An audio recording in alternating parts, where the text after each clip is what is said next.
আইন। আমাকেও 2018 সালে যখন ধরে নিয়ে গিয়েছিল, আমার হাতের মধ্যে হ্যান্ডকাপ লাগিয়েছে, গরুর রশি দিয়ে বেঁধে টেনে আদালতে হাজির করেছে। পুলিশকে জিজ্ঞেস করলাম, আচ্ছা আমরা কি দৌড় দেওয়ার লোক নাকি? আমাদেরকে গরুর রশি দিয়ে বাঁধলেন কেন? হ্যান্ডকাপ লাগালেন কেন? আমরা কি চোর বাটপার নাকি? বলে হুজুর এটা আইন। আমার প্রশ্ন হচ্ছে, আমাদের হাতে হ্যান্ডকাপ পরাতে গেলে দেশের আইন আছে, আর তোমাদের প্রভু চিন্ময় কৃষ্ণ দাসের হাতে হ্যান্ডকাপ নাই, এখন আইন গেছে কোথায়? আলেমদের পায়ে ডান্ডা বের করিয়েছিলে তখন আইন ছিল, এখন ডান্ডা বেড়ে গেল কোথায়? সুতরাং আলেমদের সাথে জুলুম করা হবে, আর জালেম খুনিদের সাথে পীড়িত করা হবে, মুসলমানরা তা বরদাস্ত করবে না। গণহত্যা এবং জুলাই আগস্টের খুনি যারা গ্রেফতার হয়েছে, ওদিন দেখলাম হাসানুল হক প্রিজন ভ্যান থেকে হাসতে হাসতে নামতেছে। আমার প্রশ্ন হচ্ছে, কুখ্যাত সন্ত্রাসী জুলাই আগস্টে ২৫০০ মানুষকে যারা নরা পিশাচের মতো খুন করেছে, যারা হত্যা করেছে, লাশগুলি আগুন দিয়ে পুড়িয়ে ছাই বানিয়ে দিয়েছে, এমন নরা পিশাচদেরকে এইভাবে হাসতে আমরা দেখে সহ্য করতে পারি না। এদেশের মানুষ ওদের ক্রন্দনরত দৃশ্য দেখতে চায়, একথার সাথে একমত আছেন, দুহাত দেখতে চায়।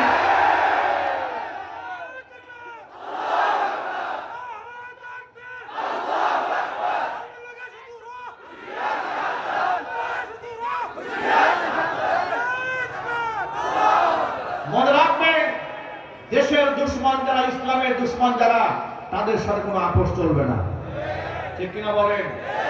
এই কথা কোরআনে আছে না নাই? আমি বলি নাই, আল্লাহ বলেছেন, লা তাজিদু কওমান ইউমিনুনা বিল্লাহি ওয়াল ইয়াউমিল আখির ইউআদ্দুনা মান হাদ্দাল্লাহ ওয়া রাসূলাহ।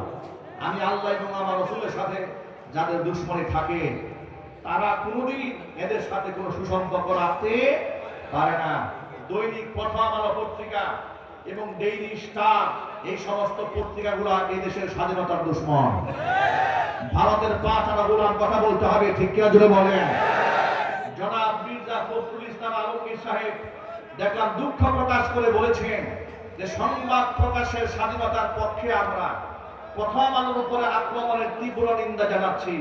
ওনারা হঠাৎ করে স্বৈরাচারীকে যারা তৈরি করলো, সেই প্রথম আলোর প্রতি এত পীড়িত জাগলো কেন? কথা বলতে হবে, ঠিক কিনা জোরে বলেন?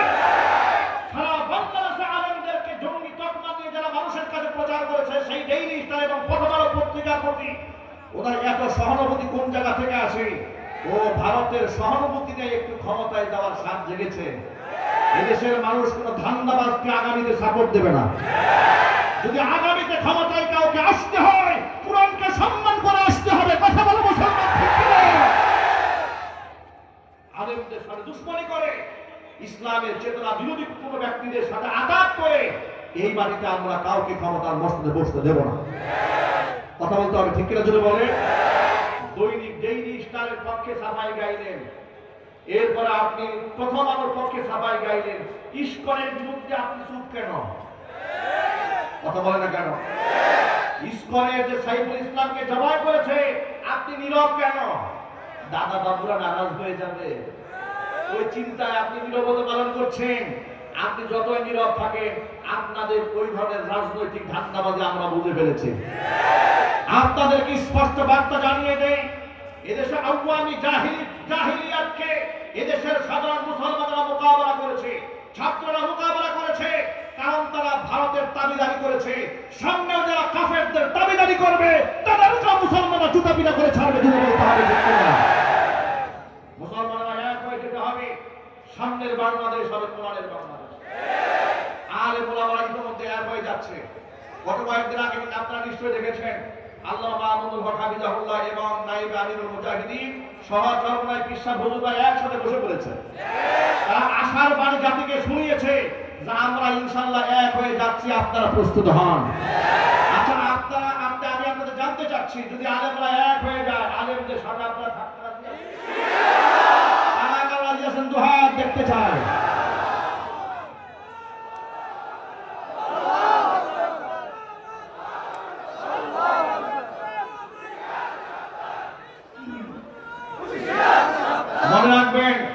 মনে রাখবেন, এই দেশের আলেমরা আর বেনামাজির পিছনে দাঁড়িয়ে থাকবে না। মিথ্যাবাদী ঘুষখোর লম্পটদের কাতারে আর দাঁড়াবে না। তারা এখন সৎ নেতৃত্ব চাচ্ছে, সৎ ব্যক্তিদেরকে সামনে আনতে চাচ্ছে, এমনকি এই দেশে কোরআনে কারিমের আহকামাত বাস্তবায়ন দেখতে চাচ্ছে। এই স্বপ্ন আপনারা দেখেন তো ইনশাআল্লাহ। আল্লাহ তাআলা সকলকে কবুল করেন, মঞ্জুর করেন। এই কথা বললে অনেকেই কষ্ট পান, নারাজ হন, যাহার হুজুর যেগুলো না বললেও পারতো। ভাই, আমাদের কিচ্ছু করার নাই, আমাদের বলতে হবে। আপনি নারাজ হলে আমাদের কিচ্ছু যায় আসে না, আমার আল্লাহ নারাজ হয়ে গেলে আমার খবর আছে। যারা আল্লাহর পথে চলে, আল্লাহর কথা বলে, আল্লাহকে ভালোবেসে সপেছে জীবন, তাদের কিসের ভয়, কে করে পরাজয়, শহীদি তামান্নাতে নাচে তার মন। যারা আল্লাহর পথে চলে, আল্লাহর কথা বলে, আল্লাহকে ভালোবেসে সপেছে জীবন, তাদের কিসের ভয়, কে করে পরাজয়, শহীদি তামান্নাতে নাচে তার মন। হাসনা হেনার গ্রামে ভুলে নারী হৃদয়টার, কালিমার মিষ্ট মাখা হৃদয় রয়েছে যার। হাসনা হেনার গ্রামে ভুলে নারী হৃদয়টার, কালিমার মিষ্ট মাখা হৃদয় রয়েছে যার। সব পিছুটান ভুলে জিহাদের পথে চলে, সব পিছুটান ভুলে জিহাদের পথে চলে, সে তো তার ঈমান বলে। যারা আল্লাহর পথে চলে, আল্লাহর কথা বলে, আল্লাহকে ভালোবেসে সপেছে জীবন, তাদের কিসের ভয়, কে করে পরাজয়, শহীদি তামান্নাতে নাচে তার মন। যারা আল্লাহর পথে চলে, আল্লাহর কথা বলে, আল্লাহকে ভালোবেসে সপেছে জীবন, তাদের কিসের ভয়, কে করে পরাজয়, শহীদি তামান্নাতে নাচে তার মন। যুবকেরা, আল্লাহর পথে চলতে হবে, আল্লাহর কথা বলতে হবে। ভয় আছে নাকি আপনাদের?